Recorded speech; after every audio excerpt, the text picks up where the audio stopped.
commercial spot. Janvani Classifieds. സർക്കാർ പ്രസിദ്ധീകരണങ്ങൾ തേടി നടക്കുകയാണോ നിങ്ങൾ? വിഷമിക്കേണ്ട, സർക്കാർ പ്രസിദ്ധീകരണങ്ങളെല്ലാം ഒരൊറ്റ കുടക്കീഴിൽ പാനൂരിൽ ഗംഗാ ബുക്സിൽ ലഭ്യമാണ്. കേരള ഗവൺമെന്റ് പ്രസിദ്ധീകരണങ്ങൾ, pension book, service book, KSR, KER, treasury code, gazetted entitlement register, budget manual, financial code തുടങ്ങി നിങ്ങൾക്കാവശ്യമായ എല്ലാ സർക്കാർ പ്രസിദ്ധീകരണങ്ങളും പാനൂർ ഗംഗാ ബുക്സിൽ ലഭ്യമാണ്. പാനൂരിന്റെ സ്വന്തം book stall Ganga books, treasury building, Panoor. Proprietor MV Gangadharan, Elangode, X army medical corps. Phone 97 47 68 29 03. വിനോദയാത്ര, തീർത്ഥാടനം, പഠനയാത്ര ഏറ്റവും മിതമായ നിരക്കിൽ വിശ്വസ്ത സേവനവുമായി ഗുരു ട്രാവൽസ്. യാത്രക്കിടയിൽ അതത് സ്ഥലങ്ങളിൽ വെച്ച് കേരളീയ രീതിയിൽ പാചകം ചെയ്യുന്ന നാടൻ വിഭവങ്ങൾ ഞങ്ങളുടെ മാത്രം പ്രത്യേകത. Guru travels, Koothuparamba road, Panoor, Thalassery. Phone 9847871043. Driving പരിശീലനം അത് കാലത്തിന്റെ അനിവാര്യതയാണ്. മികച്ച ഡ്രൈവർ നാടിന്റെ സമ്പത്തും. അത്യാധുനിക സംവിധാനങ്ങളോടെയുള്ള ഡ്രൈവിംഗ് പരിശീലന രംഗത്തെ ശ്രദ്ധേയമായ സ്ഥാപനം friends school of driving, Kallikkandy. Thalassery മേഖലയിൽ ആദ്യമായി വിദേശ രാജ്യങ്ങളിൽ ഉപയോഗിച്ചു വരുന്ന ഡ്രൈവിംഗ് സിമുലേറ്ററിൽ പ്രത്യേക പരിശീലനം നൽകുന്നു. സ്ത്രീകൾക്ക് സ്ത്രീകൾ തന്നെ ഡ്രൈവിംഗ് പരിശീലനം നൽകുന്നു. Friends school of driving, Kallikkandy. Driving പരിശീലനം ഇനി അത്യാധുനിക സംവിധാനത്തിൽ. Friends school of driving, Kallikkandy. Phone 9847 611 700. Janvani Classifieds.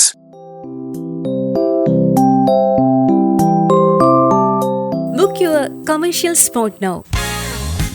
ഇനി ഈ സമയം മടിച്ചു നിൽക്കാതെ നിങ്ങളുടെ ബിസിനസിന്റെ വളർച്ചയ്ക്ക് വേണ്ടി സ്ഥാപനത്തിന്റെ പരസ്യം ഇപ്പോൾ തന്നെ ബുക്ക് ചെയ്യൂ. Build your brand, meet your needs, grow with your favourite FM Janvani 90.8. ഇപ്പോൾ തന്നെ നിങ്ങളുടെ സ്വന്തം റേഡിയോയിലൂടെ ആയിരങ്ങളിലേക്ക് എത്തൂ, അതും നിങ്ങൾ ആഗ്രഹിക്കുന്ന പരസ്യ നിരക്കിൽ.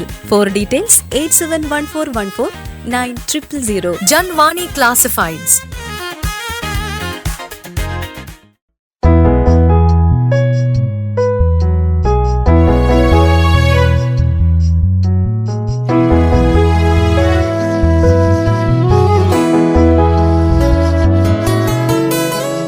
കാതാരം ഇനി മൊഴിയും വർണ്ണങ്ങൾ കതിച്ചെറിയും ഒന്നാകും മനസ്സുകളിൽ അറിവിൻ പുഞ്ചിരി മഴയാ.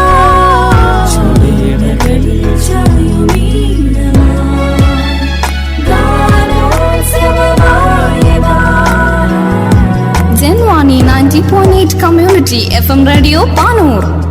ഇപ്പോൾ വാരാന്ത്യ ലോക വൃത്താന്തം കേൾക്കാം. പ്രൊഫസർ ജെ ജേക്കബ് അവതരിപ്പിക്കുന്നു. വാരാന്ത്യ ലോക വൃത്താന്തം.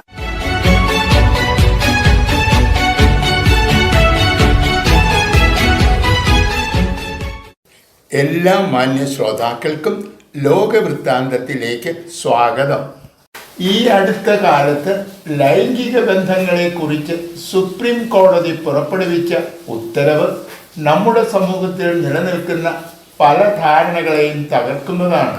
പ്രായപൂർത്തിയായ സ്ത്രീയും പുരുഷനും പരസ്പര സമ്മതത്തോടെ ലൈംഗിക ബന്ധത്തിൽ ഏർപ്പെടുന്നത് കുറ്റമല്ല എന്നാണ് 300 പേജുള്ള വിധിന്യായത്തിൽ പറയുന്നത്.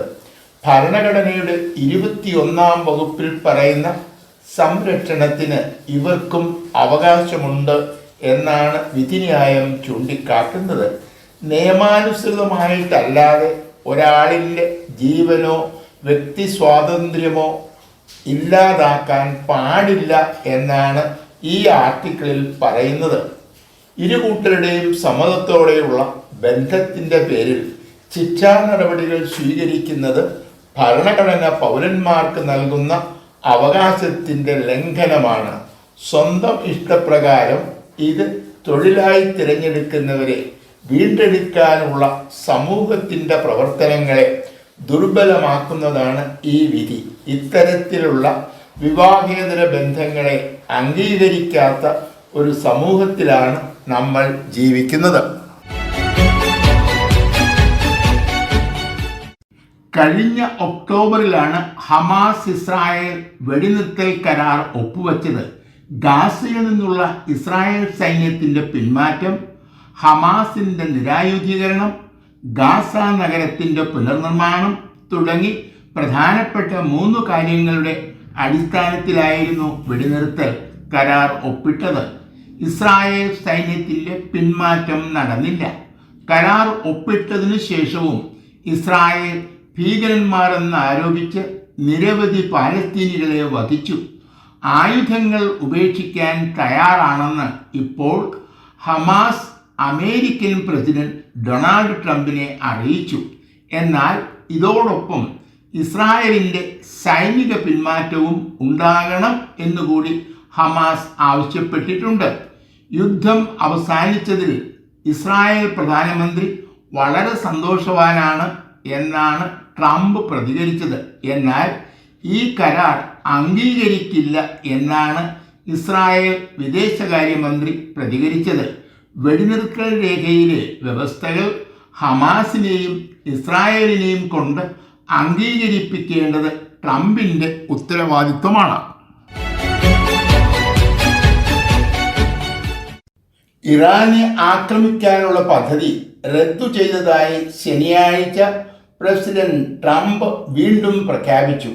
ചർച്ചകൾ പുരോഗമിക്കുന്നു എന്നാണ് ഇദ്ദേഹത്തിൻ്റെ അവകാശവാദം.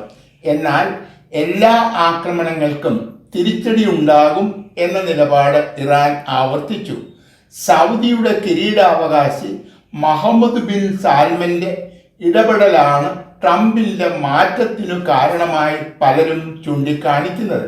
ഈ യുദ്ധം തുടർന്നാൽ അമേരിക്കയുടെ ഗൾഫിലെ സഖ്യകക്ഷികളെ അത് നശിപ്പിക്കുമെന്ന് സൗദി രാജകുമാരൻ ട്രംപിനെ ബോധ്യപ്പെടുത്തി.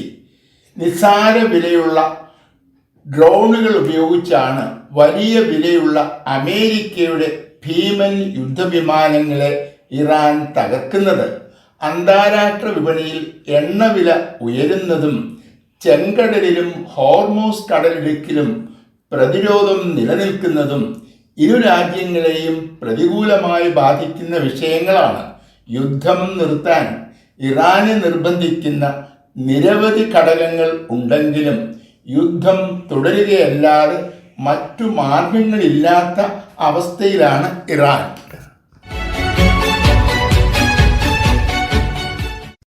നോബൽ സമ്മാന ജേതാവും മിയാൻമറിന്റെ ഭരണാധികാരിയുമായിരുന്ന ഓങ് സാൻ സൂയിക്ക് അന്താരാഷ്ട്ര റെഡ് ക്രോസ് സംഘടനയുടെ പ്രതിനിധി സന്ദർശിച്ചു.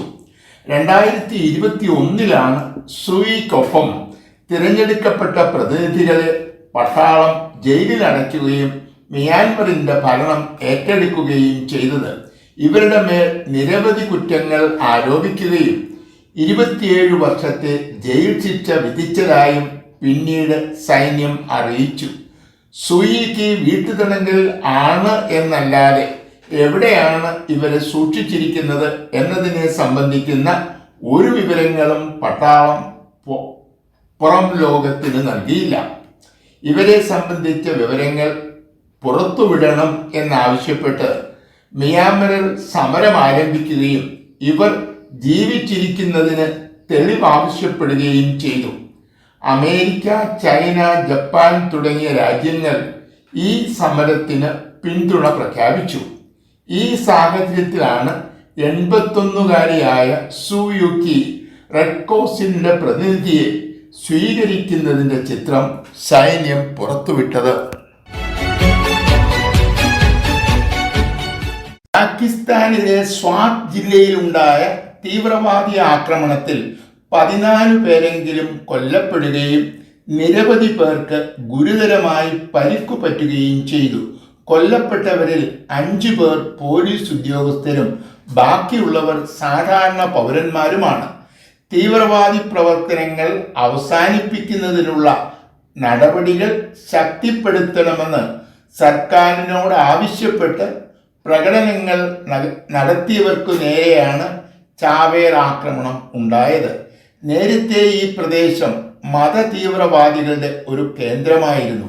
സൈനിക നടപടിയിലൂടെയാണ് ഭരണകൂടം ഈ പ്രദേശത്തിൻ്റെ നിയന്ത്രണം തിരികെ പിടിച്ചെടുത്തത്. സാവധാനം തീവ്രവാദികൾ ഈ പ്രദേശത്തെ അവരുടെ സ്വാധീനം വീണ്ടും വർദ്ധിപ്പിച്ചു. തീവ്രവാദത്തിനെതിരെയുള്ള സമൂഹത്തിൻ്റെ നീക്കങ്ങളെ നിർവീര്യമാക്കാനായിരുന്നു ഞായറാഴ്ചയിലെ ആക്രമണങ്ങൾ എന്നാണ് പൊതുവെയുള്ള വിലയിരുത്തൽ. ഒരു സംഘടനയും ഇതിൻ്റെ ഉത്തരവാദിത്വം ഏറ്റെടുത്തിട്ടില്ല. പാകിസ്ഥാൻ കേന്ദ്രമാക്കി പ്രവർത്തിക്കുന്ന താലിബാനു നേരെയാണ് സംശയത്തിൻ്റെ കുന്തമുന നീളുന്നത്.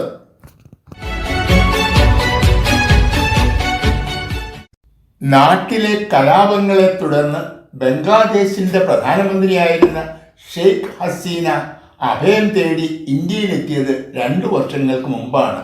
നിരവധി കേസുകളിൽ ഹസീന പ്രതിയാണെന്നും അവരെ കൈമാറണമെന്നും അന്നു മുതൽ ബംഗ്ലാദേശ് ഇന്ത്യയോട് ആവശ്യപ്പെട്ടിരുന്നു. തിരഞ്ഞെടുക്കപ്പെട്ട ഭരണകർത്താക്കളോട് ഇക്കാര്യം ചർച്ച ചെയ്യാം എന്നായിരുന്നു ഭാരത സർക്കാരിൻ്റെ മറുപടി. തിരഞ്ഞെടുക്കപ്പെട്ട സർക്കാരാണ് ഇപ്പോൾ ബംഗ്ലാദേശ് ഭരിക്കുന്നത്. ഇതിനിടയിലാണ് ബംഗ്ലാദേശിലേക്ക് മടങ്ങിപ്പോകുമെന്ന് ഷെയ്ഖ് ഹസീന പ്രഖ്യാപിച്ചത്. ഹസീനയുടെ മടങ്ങിവരവ് നാട്ടിൽ ആഭ്യന്തര കലാപം ഉണ്ടാക്കും എന്ന ഭീതിയിലാണ് ബംഗ്ലാദേശിലെ പുതിയ ഭരണാധികാരികൾ. തൻ്റെ പ്രവാസ ജീവിതം 2 വർഷം പൂർത്തിയാക്കുന്ന ഓഗസ്റ്റ് 5-ന് ഓൺലൈനായി ഹസീന ജനങ്ങളെ അഭിസംബോധന ചെയ്തു. ഇന്ത്യയിൽ നിന്നുകൊണ്ട് തങ്ങളെ വിമർശിക്കാൻ ഹസീനയെ അനുവദിക്കരുതെന്ന് ബംഗ്ലാദേശ് ആവശ്യപ്പെട്ടിരുന്നു. ഇതൊരു സ്വകാര്യ പരിപാടിയാണെന്നും ഭാരത സർക്കാരിന് ഇതിൽ പങ്കില്ലെന്നും ഇന്ത്യ അറിയിച്ചു. തിങ്കളാഴ്ച ചർച്ചകൾ തുടങ്ങുന്നതുകൊണ്ട് ഇറാനെ ആക്രമിക്കാനുള്ള പദ്ധതി റദ്ദു ചെയ്തു എന്നായിരുന്നു ശനിയാഴ്ച ട്രംപ് പ്രഖ്യാപിച്ചത്. ഒരു കരാർ ഒപ്പിടാൻ ഇറാന് ഇനിയൊരവസരം ലഭിക്കില്ല എന്ന ഭീഷണിയും ഉണ്ടായിരുന്നു. ഒരു ചർച്ചയ്ക്കും സമ്മതിച്ചിട്ടില്ല എന്നാണ് ഇറാൻ പ്രതികരിച്ചത്.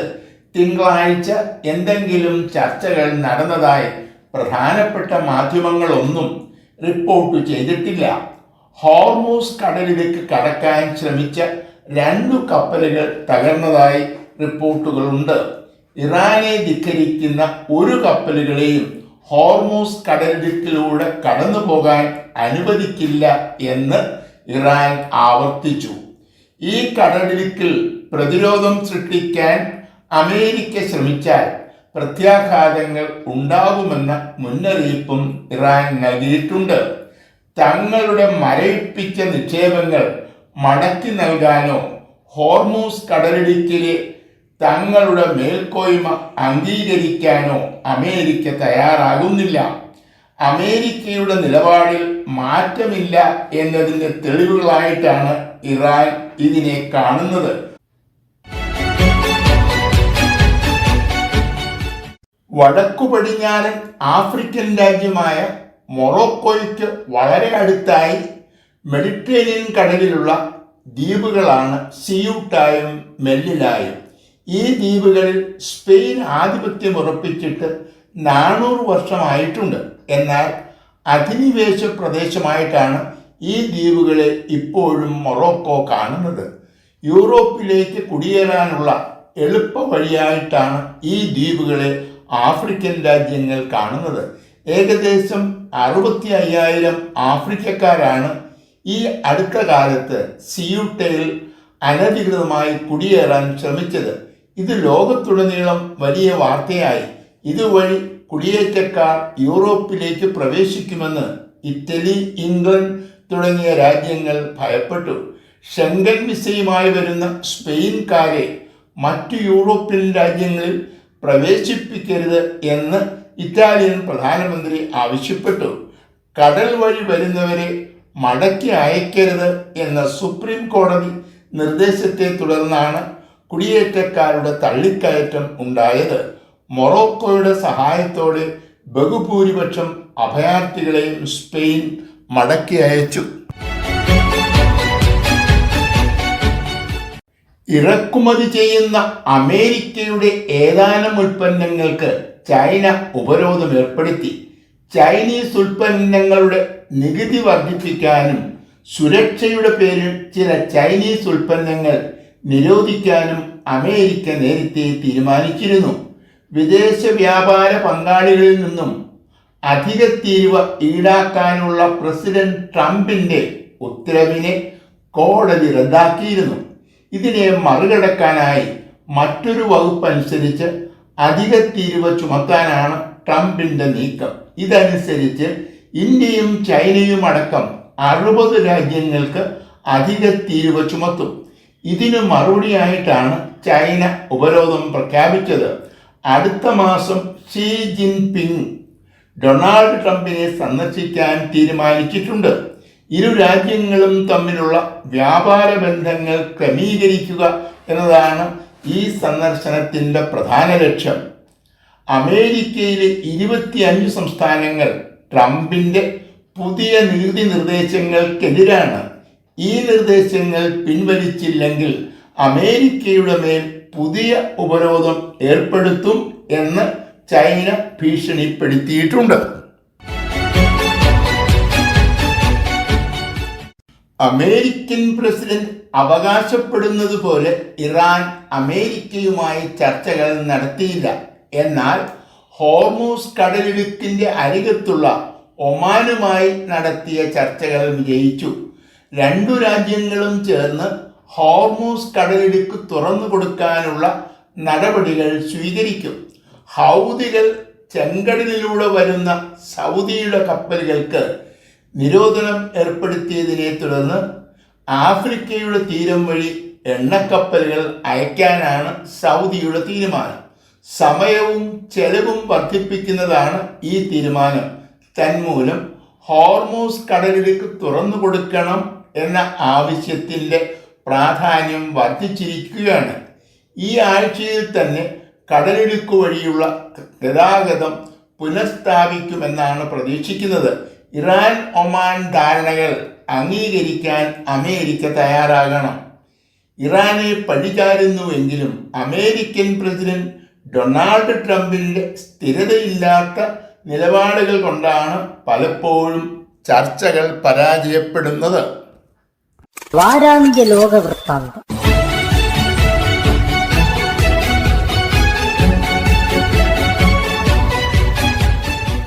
തയ്യാറാക്കി അവതരിപ്പിച്ചത് പ്രൊഫസർ ജെ ജേക്കബ്.